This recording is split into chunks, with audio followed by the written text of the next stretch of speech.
cada minuto que passa, está ficando mais claro que Deus tem um plano para a sua vida. Deus quer te dar a maior vitória, a vida eterna. Você não está sozinho diante das suas lutas e problemas. Temos um Deus no céu que se importa com você e vai ao seu encontro.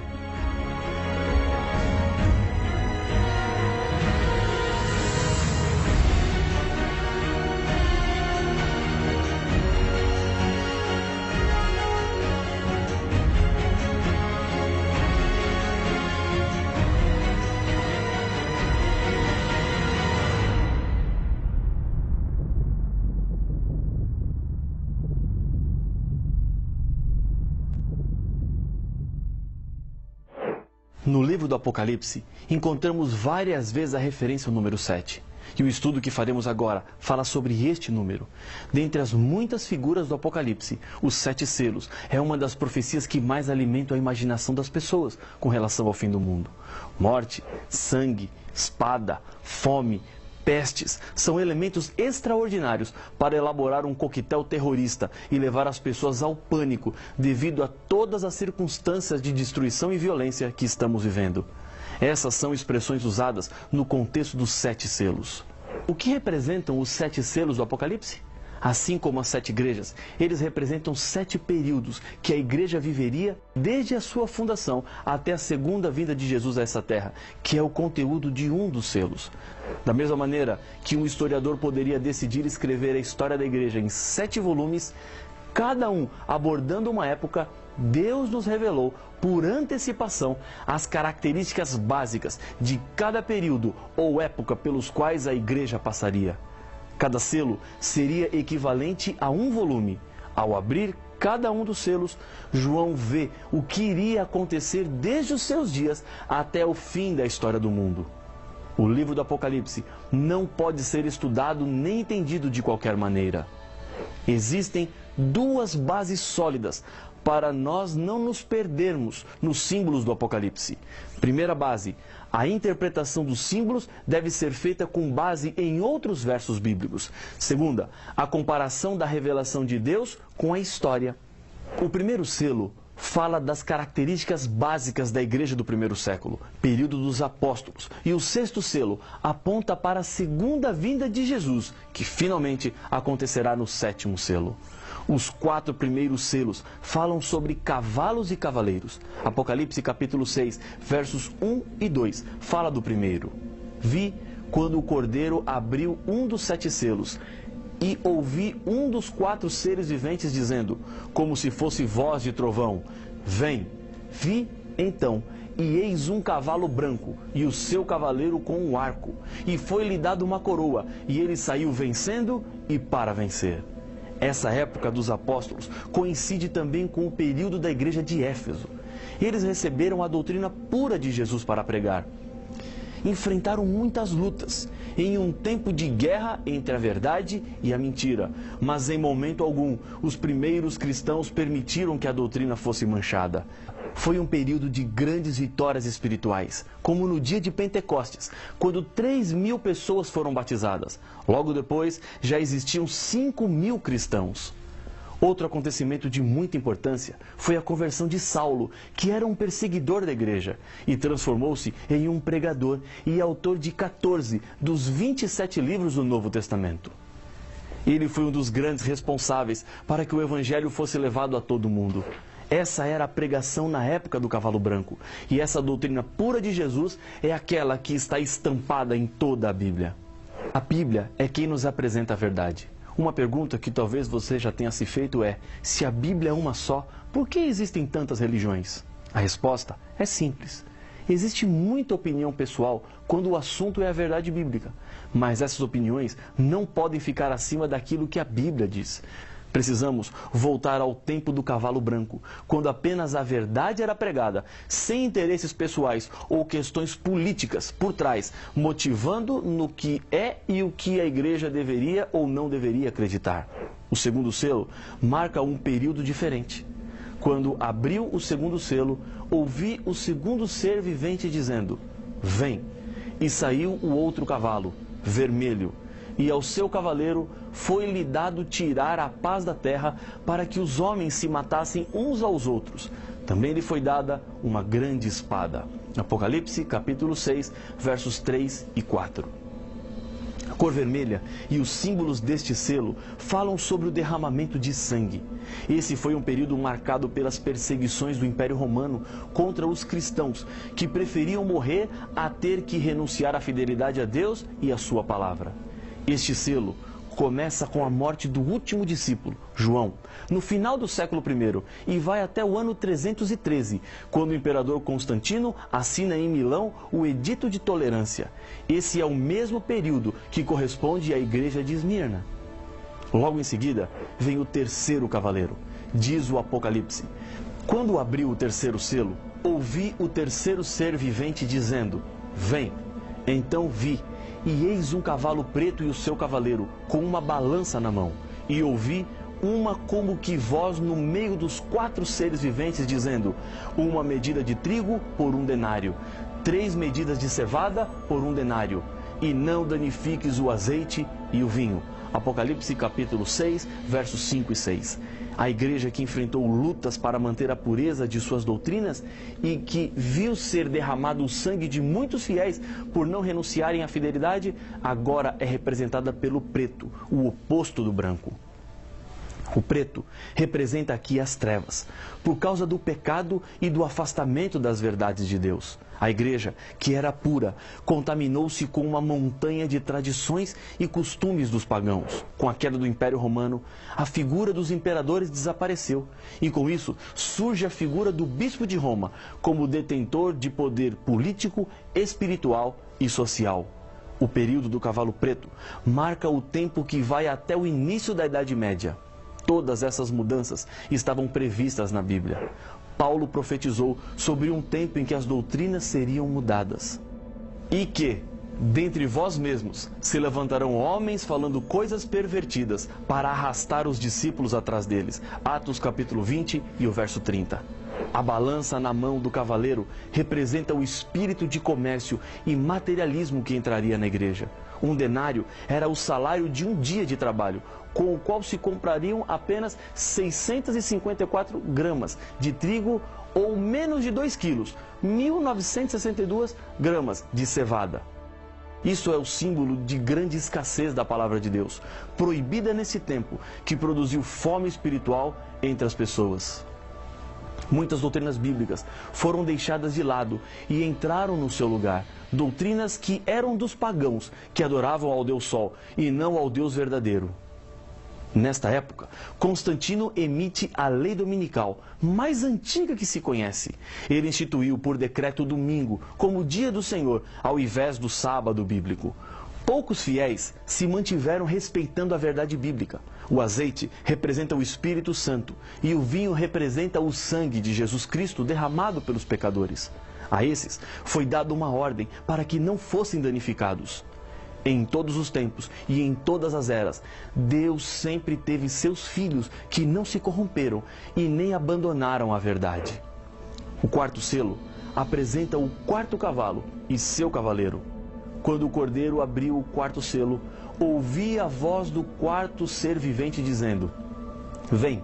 E olhei, e eis um cavalo amarelo, e o seu cavaleiro, sendo esse chamado Morte, e o inferno o estava seguindo, e foi-lhes dada autoridade sobre a 4ª parte da terra para matar a espada, pela fome, com a mortandade e por meio das feras da terra.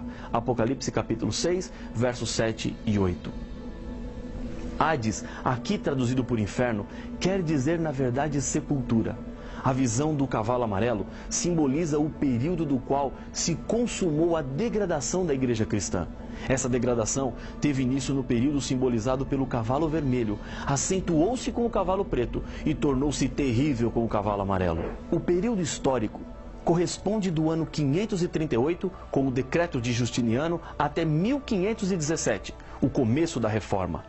As doutrinas puras são pisoteadas cada vez mais e os cristãos vão se aproximando do paganismo, perseguindo assim os cristãos que decidiram permanecer fiéis à doutrina pura da Bíblia.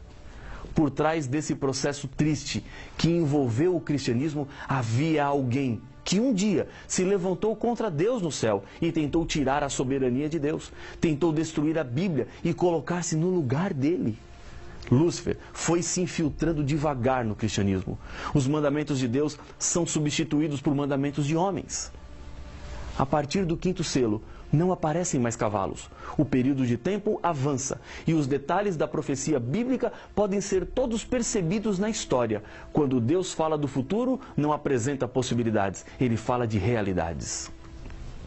Nas mãos de Deus está todo o controle da história. E da mesma maneira, Deus quer assumir o controle da sua história. E para isso acontecer, basta que você permita. Pare de querer controlar tudo. No quinto selo, a Bíblia diz: quando ele abriu o quinto selo, vi, debaixo do altar, as almas daqueles que tinham sido mortos por causa da palavra de Deus e por causa do testemunho que sustentavam.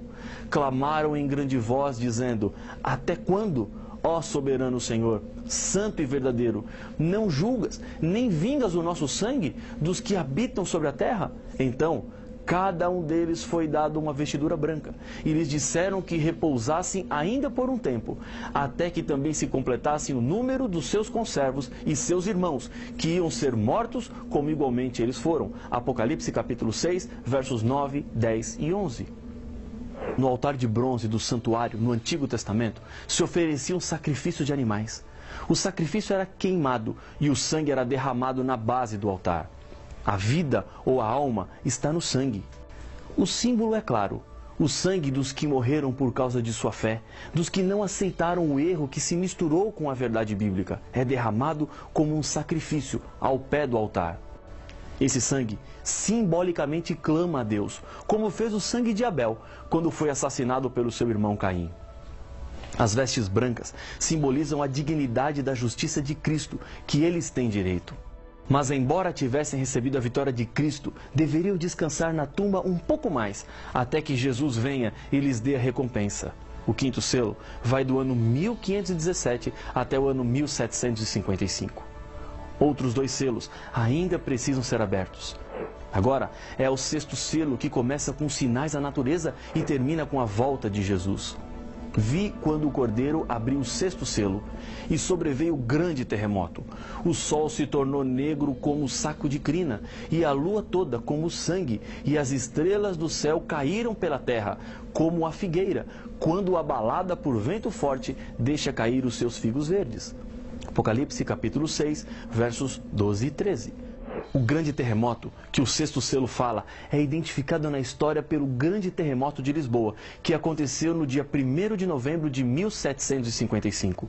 O escurecimento do sol aconteceu no dia 19 de maio de 1780, pouco depois do terremoto. Neste dia, o sol desapareceu por volta das 10 horas da manhã, e naquela mesma noite, a lua se tornou em sangue. A chuva das estrelas aconteceu no dia 13 de novembro de 1833. Milhares de estrelas cadentes riscaram o céu como uma chuva. Era o cumprimento de mais uma profecia. Esses 4 episódios deram início para a contagem regressiva que aponta para o fim da história deste mundo. Como um cronômetro que acabou de ser ligado, pouco a pouco, o tempo está se esgotando. E o céu recolheu-se como um pergaminho quando se enrola. Então, todos os montes e ilhas foram movidos do seu lugar. Os reis da terra, os grandes, os comandantes, os ricos, os poderosos, e todo escravo e todo livre se esconderam nas cavernas e nos penhascos dos montes, e disseram aos montes e aos rochedos: caí sobre nós, e escondei-nos da face daquele que se assenta no trono e da ira do Cordeiro, porque chegou o grande dia da ira deles. E quem é que pode suster-se? Apocalipse capítulo 6, versos 14, 15, 16 e 17. Diante da segunda vinda de Cristo, aqueles que se ampararam na graça salvadora receberão a vida eterna. Agora, aqueles que recusaram a salvação em Cristo Jesus terão que enfrentar as consequências das suas escolhas. Deus não quer que você sofra mais. Veja a segurança que Deus concede aos seres humanos. Porquanto Deus enviou o seu Filho ao mundo, não para que julgasse o mundo, mas para que o mundo fosse salvo por ele. Quem nele crê não é julgado. O que não crê já está julgado, porquanto não crê no nome do unigênito Filho de Deus. João capítulo 3, versos 17 e 18. Embora apenas Deus saiba do dia e da hora da volta de Jesus, nós podemos identificar a época. Existem outros sinais que também nos ajudam a entender que estamos nos momentos finais da história deste mundo. Entre eles estão guerras, atentados terroristas, assassinato de crianças inocentes, natureza incontrolável, terremotos, enchentes, furacões, aumento da temperatura do planeta, doenças, falsidade religiosa, fome, ódio entre as pessoas, indiferença e medo. O último sinal que Jesus falou que indicaria o fim do mundo é diferente dos outros. Posso afirmar que é um sinal positivo, pois é representado pela pregação do Evangelho. Pessoas sinceras de todas as partes do mundo seriam alertadas para a salvação. Então virá o fim. Entenda uma coisa, você, neste momento, assistindo a este episódio, neste DVD, faz parte da profecia. Deus te trouxe até aqui para que a mensagem de salvação entrasse no seu coração e fizesse a diferença na sua vida. E eu sei que já está fazendo. Antes de abrir o último selo, Jesus interrompe a profecia e o capítulo 7 do Apocalipse explica quem são os que serão salvos. Diz João: vi outro anjo que subia do nascente do sol, tendo o selo do Deus vivo, e clamou em grande voz aos 4 anjos, aqueles aos quais fora dado fazer dano à terra e ao mar, dizendo: não danifiqueis nem a terra, nem o mar, nem as árvores, até selarmos na fronte os servos do nosso Deus. Apocalipse capítulo 7, versos 2 e 3. Esse sinal representa que essas pessoas decidiram-se por Jesus. Diante das destruições que o mundo está prestes a enfrentar, os filhos fiéis de Deus serão protegidos. Esse grupo estará para sempre com Jesus no céu. Eu quero muito fazer parte desse grupo e Deus está lhe convidando para ser vitorioso e receber o selo dele, que lhe identificará como propriedade do Senhor. O último selo é aberto em Apocalipse capítulo 8, verso 1. Quando o Cordeiro abriu o 7º selo, houve silêncio no céu cerca de meia hora. Esse silêncio se reproduzirá por ocasião da volta de Jesus, quando os anjos que louvam a Deus continuamente no céu estarão acompanhando Jesus na busca dos seus filhos aqui na terra. Jesus está chegando. Falta pouco tempo para que o silêncio no céu aconteça. E você, o que quer fazer? Preparar-se para o encontro com Jesus? Se for essa a sua decisão, repita comigo, aí onde você está, esta oração de confirmação. Senhor, como a história está sendo conduzida por Ti, decido agora que minha vida também será. Coloco em Tuas mãos o meu coração. No momento da Tua volta, quero estar pronto para estar contigo para sempre no céu. Em nome de Jesus. Amém. O 7º selo descreve o silêncio que acontecerá no céu quando Jesus e os seus anjos vierem à terra para buscar os salvos. Os anjos estão segurando ventos que farão com que a terra fique completamente envolvida pela maldade humana, que se manifestará de diversas maneiras. Mas afinal, qual o significado do 7º selo? E por que o silêncio de anjos e do próprio Deus quando este for aberto? O que acontecerá quando o 7º selo for aberto? Para saber as respostas, não perca o próximo episódio de Apocalipse, o fim revelado.